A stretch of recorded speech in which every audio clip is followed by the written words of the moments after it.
The following is a special presentation of Tony Kurre Radio. Welcome back to a Selection Sunday K4Wins special edition here. It is Gregory to the top left. Of course, he's the man, the myth, the legend. He has been on both sides of this game for quite some time, over 4 decades of handicapping experience. Kip Keefer, Birmingham Racecourse Casino Executive Director, and he's been doing sports radio for nearly 4 decades as well. He knows what he's talking about. And of course, the man who is right there at ground zero in Las Vegas.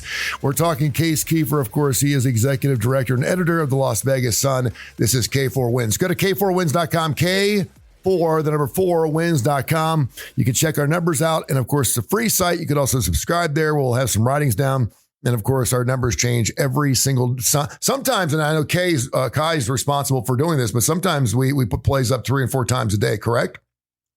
Yes. Yeah. Absolutely. Especially in a time like this where we're updating, for games, if we're adding and, not chasing, unlike a lot of people that you see in the industry. They'll go 0-3 in their morning football games or their morning basketball games. So they throw 3 more up to try to get there. No, it's only if, we see the value, or if, Case, who's a couple of hours behind us, happens to chime in with no, take this down or add this. Not to mention, Kip usually throws his plays in really late in the day anyway. There you go. Oh, that's good. And we're all over it. And what's our numbers this past week? Last week, 16-11 overall. We took 1 day off where we didn't play anything just because the matchups weren't there. But we're 251, 128, and 3 overall, 66%. Take 66% all day long. You wanted some Tonyisms. Only one time have all Final 4 teams been number 1 seeds. Can you remember the year, guys? 2008. 2008, correct. It was Kansas, North Carolina, Memphis, and UCLA. I was actually, believe it or not, I was down in Guatemala adopting my second son. And I went down in the basement of this hotel where we had just come back from the U.S. Embassy, and my son was upstairs. And I went downstairs to grab a shot. I was going to just get a shot and kind of just remember what this day was all about. And I was in tears.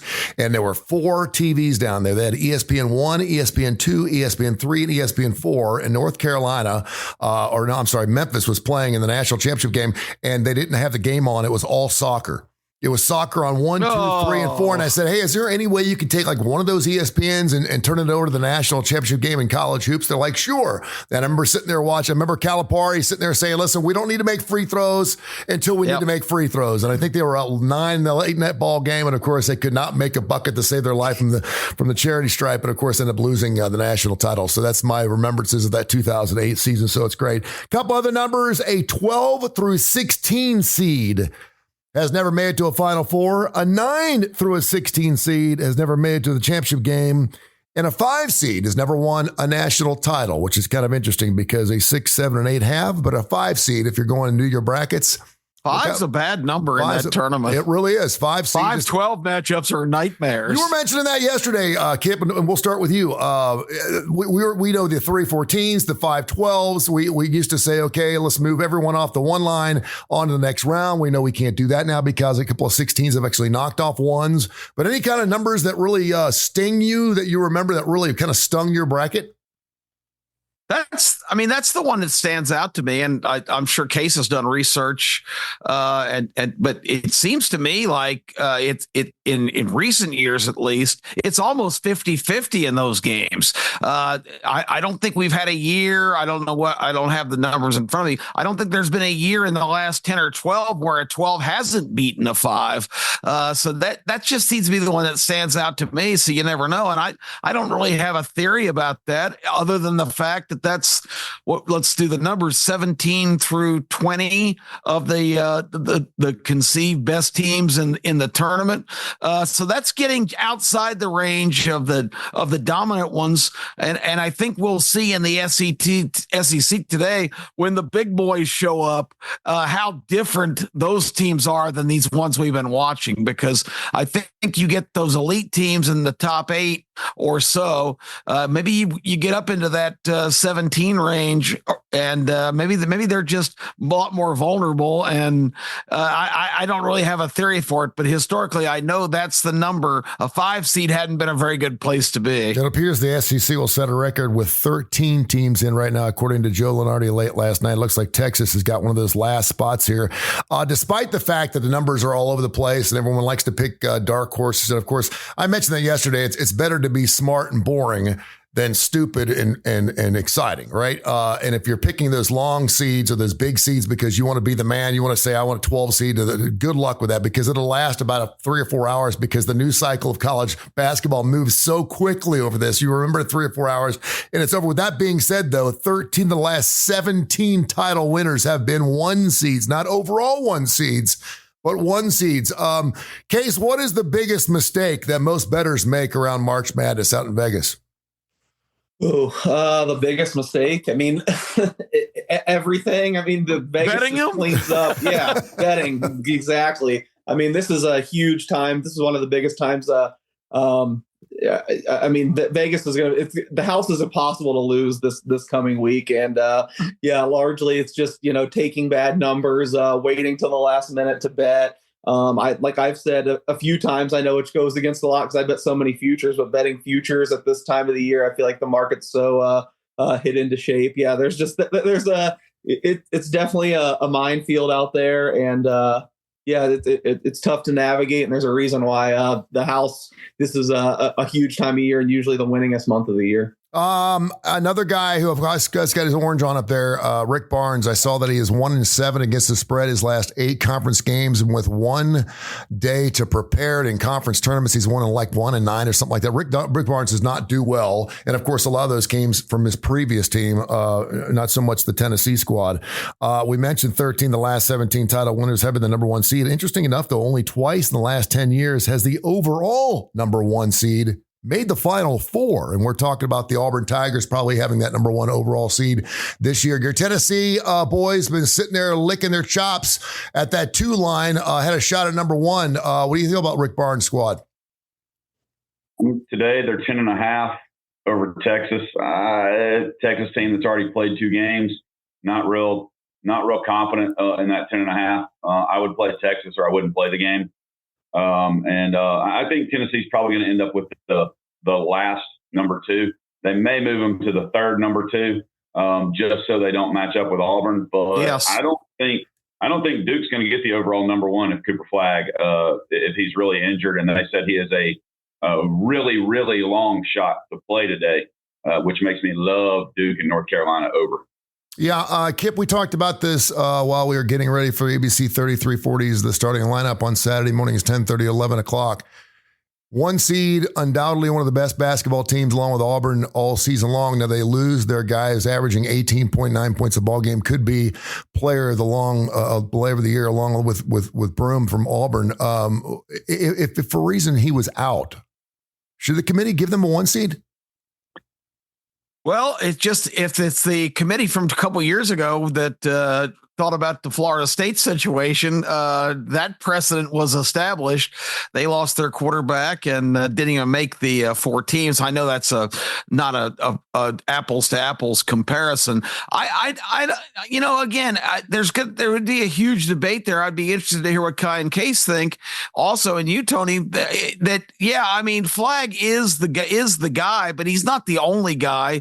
Knickel or whatever scored 28 points or something yesterday. It's not like he's the only guy on the team that can play, and their body of work, their resume, especially if they go on to win the ACC tournament, and it's not going to be a cakewalk. That Clemson Louisville game today is that's 2 really good teams, and either one of them on their best day, especially if Flagg isn't 100%, could win that tournament. But we're back to the other discussion. How much does the committee how much stock do they put in these tournaments? I contend that by tomorrow night, on Saturday night, they basically have everybody locked in. They might make a minor adjustment here and there, but in my perception of recent years, especially, it's like they don't even care about who wins the championship games on Sunday. And I don't know if you guys will agree with that or not. Kai, you were mentioning the North Carolina Duke game, and you're going to be all over that over. North Carolina is in by the hair of their chinny chin because they got the victory yesterday against Wake Forest, and here they play Duke again. I think the line's about 6.5, which I guess is about 3-4 points lower than it has been when Flag has been playing the last two games. I don't want to say this is a must win for North Carolina, but certainly a good shot for them to make a statement and say, listen, we deserve to be in, correct? I think so. It's not one of my favorite games of the day. I saw it at 7.5 and 152.5 a little while ago, right before it came on. Clemson's -1.5 over Louisville. And I know you like that shade of orange for Clemson. I'm leaning Louisville in that game. I think that I really think they're the better team with the better coach. But my favorite play of the day, just throw it out there, is Illinois. And I'm not. And here's one that a lot of people are going to disagree with. I am in love with the over in the BYU Houston game. Absolutely in love with it. I love the way BYU played yesterday. They didn't play much defense, but their offense, if they're hitting just a little bit, I mean, good grief. And seeing the way these games have gone late in the day, that's just that's a couple of my favorite plays. And I'm going to be interested and really want to hear Case's thoughts on the two Mountain West games, because I like those two games also. BYU, of course, the over under 135.5 right now as we're doing this showcase. What are those numbers, and what do those late night games look like in the Mountain West? We're asking about Mountain West. Boise, New Mexico, I believe 1.5. Utah State, Colorado State. I don't have in front of me. That's not one I've bet on. It was 1.5 and 146. Yeah, 1.5. I think. But let's see. I made it. 1.5. It opened. I made it 1. So I don't have anything there. I do kind of like Boise in the other game. I don't know. I think these are the two best teams. I think I even said this on the starting lineup, just trying to talk about the Saturday night teams. I said whoever comes out of the top half bracket, I would like against whoever comes out of the lower half. I have a future on Boise. I think I got plus 650, and I couldn't help it, but I bet them again last night. I got plus 1.5 even money. Now it looks like it's more plus 1.5 standard juice the rest of the way. Colorado State, Utah State's tough. I mean, Colorado State, if you go with the whole best player on the court theory, like Nick Clifford has been like literally one of the 5 best players in the nation down the stretch. He's been unbelievable. But Utah State's a little more trustworthy in my opinion. I think they're have a little bit better complementary parts. All year I would have said Utah State's hands down is the better team. But again, I made Colorado State the favorite. They are the favorite. I don't know. My gut kind of says Utah State, but in Colorado State, the other thing, this is so unscientific and not something I bet off, but just so trendy right now. I've just heard everyone talk about Colorado State being the sleeper. And I understand what they've done. They've been super hot. If you go on recency, there could be some value there, but it kind of scares me I'd say the Mountain West is probably like the third conference I follow the closest. And they were just so schizophrenic all year and prone to some bad shooting games that I can't fully get behind the Colorado State love, but I get it at the same time. K4Wins.com, the number 4Wins.com. Go to our site. It's free. And of course, you can subscribe to it too. All of our plays are up there. We're hitting 66% for the year. I was watching the Clemson SMU game. My son came in from Clemson last night, and he gets here just before tip off, and I'm all jonesing up. I got the chips out. I got the dogs up. I got the pigs in a blanket. And I'm like, and he's wanting to watch something from the AAC. And I was like, what are you doing? I said, Clemson's on. He goes, it doesn't matter. I said, what do you mean? He goes, it doesn't matter whether they win or lose. They are what they are. And I said, I don't think the players think that way though. Do they? I'm thinking to myself, a scorpion is a scorpion, right? We all know the story, the frog and the scorpion. The scorpion, nails the frog while it's swimming across the lake. They both drown. It's like, why'd you do that? It's like, I'm a scorpion. So scorpions do. Champions are champions. They want to win basketball games. Just because they don't have to win doesn't mean these teams aren't playing their best. Correct, Case? Yeah, I think I definitely agree with you players wise. Like the players all want to win. And to an extent, the coaches do too. But I would say, I guess I can't speak like so much firsthand. Now, I've really covered college basketball on a day-to-day basis in like a decade. But when I did from like 20 to 15 years ago, the reason these major conference tournaments aren't bigger, or don't mean more is the coaches don't want it that way. Every coach you talk to, if you talk to them off the record, they say we're playing like a 18, 20 game conference season. We want the champion to be considered the regular season. We want to be judged off of that body of work. We don't want to go, in this thing where we're playing 4 games in 4 days or 5 games in 5 days, whatever it is.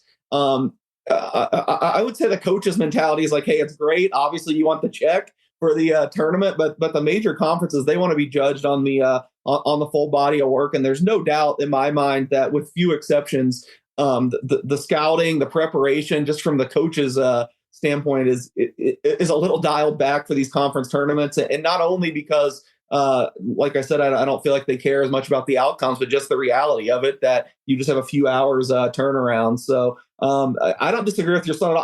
I love the smaller conference tournaments. I mean, this is do or die, life or death, everything. So I'm a little more drawn towards those than the major ones at this time too. But I love tournament basketball and the major, seeing the great teams go at each other. But I think there definitely is. It does seem to me like the fandom goes more than even the programs themselves as far as meaning. By the way, they got to change the rule too when you're going from D2 to D1 that you cannot play in the tournament. That is ridiculous. What's happened again this year where I think it was St. Thomas, or I forget what the team was, that actually won the game, and it didn't matter whether they won or not because they couldn't play postseason because they were going to D1. No team has ever won a national title after losing the first game of their conference tournament.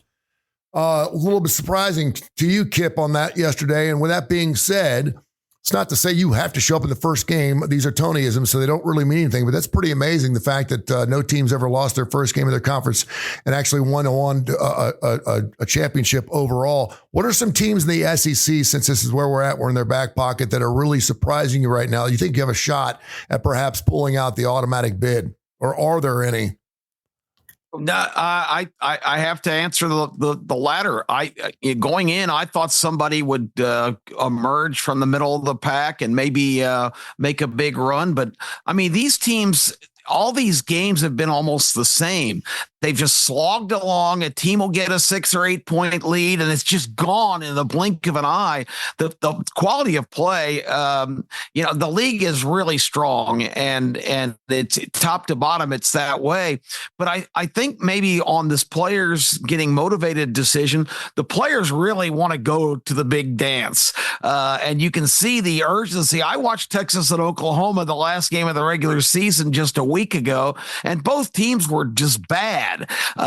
Just careless turnovers, horrible shooting. Texas and Oklahoma have played like they're elite teams in this tournament. And I think it's the extra motivation of them both realizing we got to win here if we want to keep going. And as a player, you always want that. And I think then maybe that's the missing element in the conference tournament. But now, as today we get into getting Auburn and Florida and Alabama and Tennessee involved, I think you're going to see the Cinderella story pretty much dissipate, because these teams, while the coaches may not be pointing toward these games, I just don't. The warlike atmosphere of the last couple of days. The Kentucky game was ridiculous. If you stayed up till midnight last night and watched the end, Kentucky had that game completely in control. Just a horrible meltdown. 3 turnovers in 42 seconds, and all of a sudden they were down a point and had to come back with a miracle layup,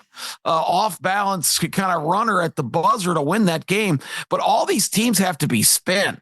The Texas A&M game was a war. Oklahoma has played completely out there, pardon my French, ass the last 2 games. This guy Fears, who has emerged for Oklahoma, I watched that Texas game. He was no factor whatsoever. He looks like Michael Jordan in this tournament. It's just amazing what happens. And I think tournament basketball lends itself to great performances, because basketball in its purest form is a tournament sport. So I don't look for Missouri or Kentucky to cause too much trouble going forward. I think it's going to be the big teams are going to assert their will, and whether their coaches want them to go ahead and play on Saturday and Sunday or not, I think that's what we're going to see. We were talking about that. Hey, yeah, go ahead. By the way, I mean, I don't know if y'all watched the Texas A&M game and even the Texas Vandy game, but that Texas A&M game is one of the most physical games I've watched all year. My with God. no calls, guys shoving other guys full out right in the middle of the lane, and refs not calling anything. They let them play.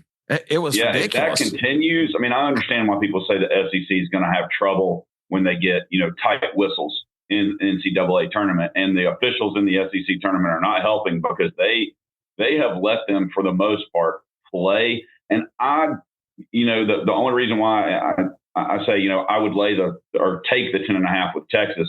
But you have to worry if they get into another physical game, because Tennessee's not as physical as they have been, but they're still pretty physical. And if Texas has to play their third straight day of physicality, I wonder. I don't think Kentucky has to worry about it as much, because Alabama's just not that physical of a team. No. But is Ole Miss going to run into that with Auburn? Because they will hit. I think they're the only team in the nation that's had somebody ejected twice. Yeah. Same dude too. It's funny because I'm a Muskie fan, and I'm going to talk about it because this may be the last shot I got. And I'm sitting there; they're up by 14, and this is a great tournament team. And Miller's back from Arizona, and they got the band back together again. I'm thinking, okay, this can't be any better. And for whatever reason, they just absolutely fell apart towards the end of that game against a good Marquette team. That may be enough to actually get them in. It's funny because a lot of teams are sitting there. This is the only tournament in sports where you control your own destiny from day one. And I don't think people realize that's why it makes this sport so wonderful. In college football, you can't do it. In Major League Baseball, you can't do it. You have a regular season, and then you have the bigger up say, listen, okay, you didn't make it in. And this, you can go 0-35. As long as you can play in your conference tournament, you control your own destiny, whether you make the big dance, which is really amazing stuff. All right, Case, let's go down to you. Tell me some bets that are really moving some big-time lines that are kind of surprising you. The sharps, what are they looking at? Maybe, of course, the show, we're recording it here on a Friday the 14th. It'll be up later this afternoon in time for Saturday's play. And, of course, we'll get together. We're going to actually be doing a couple of shows next week on TKR with you guys as well. So we're looking forward because there's just so much action going on. I want to make sure you get all the plays at K4Wins.com, K4Wins.com. Is there any particular line that's moving that you're like, wow, this is kind of strange? And what are you looking at? What are some of your big plays? Nothing too strange. I don't know. It's still early in the morning out here, but we have seen some things move. I know there's going to be a ton of attention on the North Carolina Duke game. I absolutely love North Carolina. When it first opened, I bet plus 8.5, one of my biggest bets of the day. I've been a big detractor of this North Carolina team, but I just feel like they've played so much better down the stretch of the season that I already thought they'd have a shot against Duke in this tournament. I was kind of eyeing to bet them here. I bet them 35-1 to win the ACC, which now I got a big boost with the Cooper flag going down. But without him, I think the number when they played last Saturday closed 10.5 at Duke, I think it closed 10.5. So, you adjust for a neutral. Okay. So maybe it should be like 13. Now it's at 7. So I guess 7 would have Cooper flag being worth about 6 points. To me, whether he wins National Player of the Year or not, I think you can make a case for Broom. I think by any numbers, Cooper Flag's been the most outstanding player in the nation, the most valuable player in the nation. So I think that you could make a case that he's worth 6.5 or 7. There might still be a little bit of value on North Carolina. All that being said, to go back to your original question, there's no way Duke's not a 1 seed, and I think there's no way they shouldn't be a 1 seed. I like that Kip compared it to the Florida State situation a few years ago, but the real difference is a huge difference in resumes. Even if Florida State was undefeated, they had some sketchiness. Duke just has really crushed everyone and blown out everyone. I know the ACC is terrible, but they had a really good non-conference too, despite losing some games they probably shouldn't have. Kansas and Kentucky. They still did beat Auburn, who's we think is going to be the overall number 1 seed. There's no way Duke shouldn't be a 1 seed even with this flag injury, but I think it could be tight today. So I bet North Carolina a lot and still feel pretty good about it. I don't know. A lot of what Kai mentioned, I'm also on. Maybe not my biggest bets, but I thought 10.5 is just a little too much. So I did take Texas. I worry about the 3 games in 3 days. We've definitely seen in these conference tournaments, like the rest. I know people sometimes like to minimize the rest, but the rested teams, to me, anecdotally, are just crushing the teams that aren't rested. So I'm a little worried about that. 10.5 was just too high. And Kip mentioned my two teams I bet coming into the tournament. I really thought Kentucky and Missouri had a chance at a run, but they both lost their best players in the first half yesterday. I mean, Mark Mitchell's out. I don't see them beating. I don't see them beating Florida if Mitchell doesn't play. And then I got to sound like the guy's biggest fan in the world, but you saw what Kentucky looks like down the stretch without Lamont. I think he played 10 minutes. I mean, they turn the ball over just at will without him. He really means so much. I'd be surprised if he played today. So whereas going into the tournament, I really thought Kentucky and Missouri would be a threat to beat Alabama and Florida today, respectively. I don't know if those guys don't play, and it seems like they won't play. That's kind of a hard sell for me. I actually ended up betting Alabama pretty big last night when it opened at 6. I think it's up to 7.5 now. I still would probably bet Alabama at that. So I'm on Alabama pretty big. I'm trying to see what else I have. I mentioned North Carolina. You mentioned the Big East. That Marquette Xavier game was great. Really high level to me. I know Xavier had the big lead, but a lot of possessions up and down. That was like a tournament game to me. I personally think Xavier should be in. I think they're awfully good without some injuries. I think they'd be safer in. And congrats to you folks who had plus the 2.5, by the way, if you didn't see the end of that game. Sorry about that. I have a Marquette future in that one, so maybe I'm just too biased and too rooting for it. But I like Marquette today against St. John's. I know I've been kind of a St. John's detractor, and they keep sticking it in my face. They blow out everyone, but I don't know. They got some injuries too. Devion Smith's not playing. Marquette, just talent-wise, I think has the better roster going into the year. That they were rated as the higher team. And I know people say, well, what does it matter 6 months ago? That's actually still super predictive. And the guys doing this at the highest level are putting, those priors in. I just think matchup wise, both the two games between these two teams were extremely close. So I think Marquette's down to 4 now. I bet 5. Still a slight lean that way 4. I would not go below 4. I like Marquette. And then just lastly, I see another game I bet big here tonight. I guess from Las Vegas, because we have 3 conference tournaments. This one moved too, but I like Irvine laying. I got 9.5, now 10.5 against Cal Poly. Another of those teams playing, but I think this is their 3rd game in 3 nights. Irvine's going to be really motivated. They were supposed to be like the mid-major killer like team that no one could beat going into the year. Obviously, they've been upended by UC San Diego, who's the 1 seed in the Big West, but they have a lot of size. Rebound really well. Cal Poly is extremely fun to watch. I think they play the fastest pace in the nation, all offense. But I'm pretty sure Irvine blew them out at least one of the 2 times they played this year. Now rested. Irvine's life on the line with an experienced team. Irvine's another one I bet pretty big, and it looks like it has moved in my direction as well. I know the coaches may not like it, but I'm just looking at the roster of games here on this Friday. We usually get all these games on Saturday. And I mean, just like the Oregon-Michigan State game. I mean, there were so many, Kip. There's so many great games going in today. It's insane. It really is insane. It's really good. What are some teams that are sticking out to you over the next couple of days you really like before Selection Sunday? Well, it's gonna be tough to top Case going with the Anteaters. That's one of the best nicknames in all of college basketball at UC Irvine.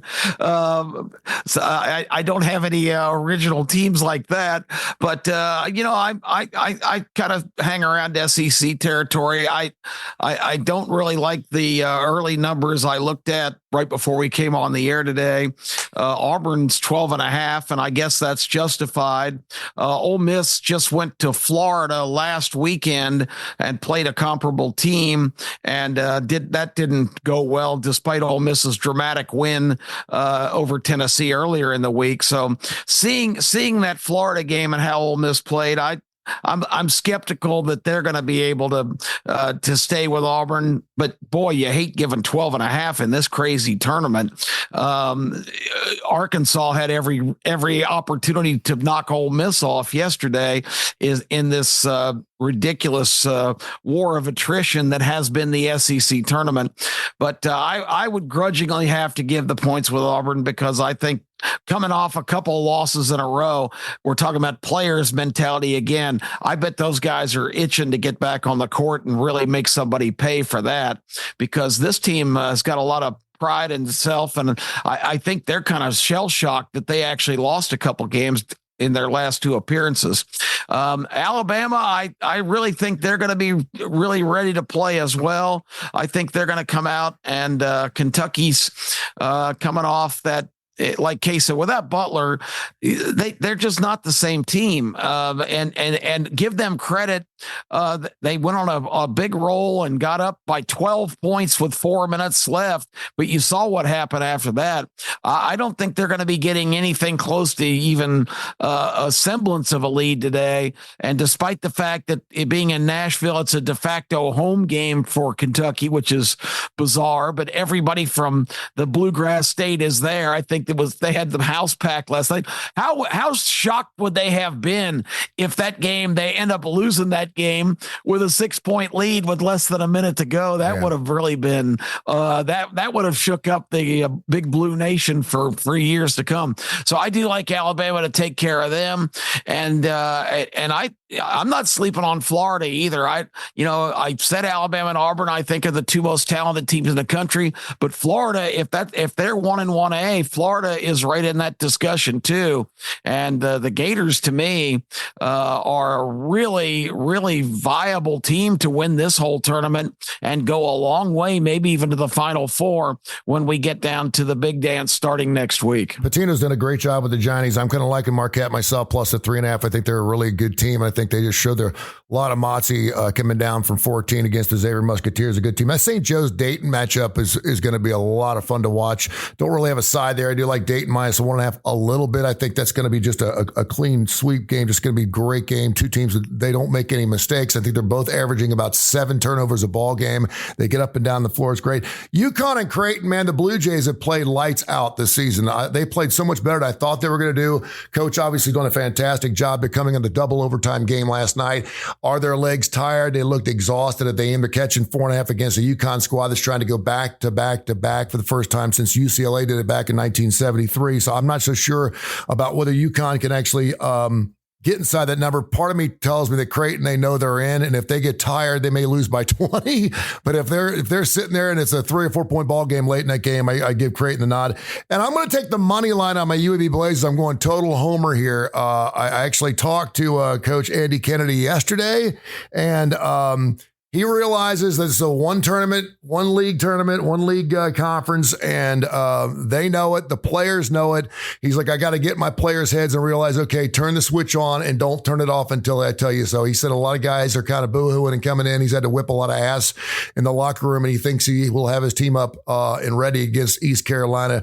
They're actually giving up about 4.5 to 5. I think you'll see 5.5 some places, but if you can get a minus 200 on the money line, I like him just to win outright. I don't know if they'll get the 5.5 cover, but I like UAB Blazers. They play really well, and Andy Kennedy's won a boatload of ball games in his first 5 years at the UAB Blazers. Kai, what you got, man? What's some games you really love? And I know you've already given us some stuff for tomorrow as well. I mean, I'm going to have to disagree with Cuckoo here. How can you say Alabama and Auburn are 1A and 1B when Florida beat them both? That's a good call. I think Florida's the better team. I took Florida early on to win the SEC tournament. I love the way they have been playing. I think I got them at plus 350 originally. Now they're down to plus 190. I like North Carolina plus 650 to win their tournament. You can get that right now. St. John's is minus 115. Marquette's plus 370 to win the tournament, which has dropped. They were plus 600 to start. Wow. Houston's minus 65, but you can get BYU still plus 550. Florida's plus 190, like I said. Auburn's even. Illinois is plus 500. Wisconsin plus 450. And I really like the way those two teams are playing. I'm staying away from everything in the SEC today. I just don't like the way the tournament has gone. I think 9.5 might be a little bit too much for Florida, but at the same time, I can see them killing them. I like some stuff. I do like Illinois. I think they're catching one still. I like Wisconsin minus 1 against UCLA. And then, like I said, I don't know why, but my favorite play of the day is the over in the BYU Houston game. And I have never loved an over in a Houston game since Kelvin Sampson's been there. His defense is always really, really good. K4Wins.com, K4Wins.com. Go to our website. We're going to have a couple of extra shows we're going to be doing in the next few days as we get ready for March Madness Selection Sunday coming up this week. Guys, thank you so much. Best of luck to you. Go to K4Wins.com. It's a free website. Check it out, and we'll get after it next week, brothers. We can't wait. It's exciting, man. Can't wait. It's going to be great. It's going to be great. Thank you, gentlemen. Appreciate you, man. All right. This has been a special presentation of Tony Kurre Radio.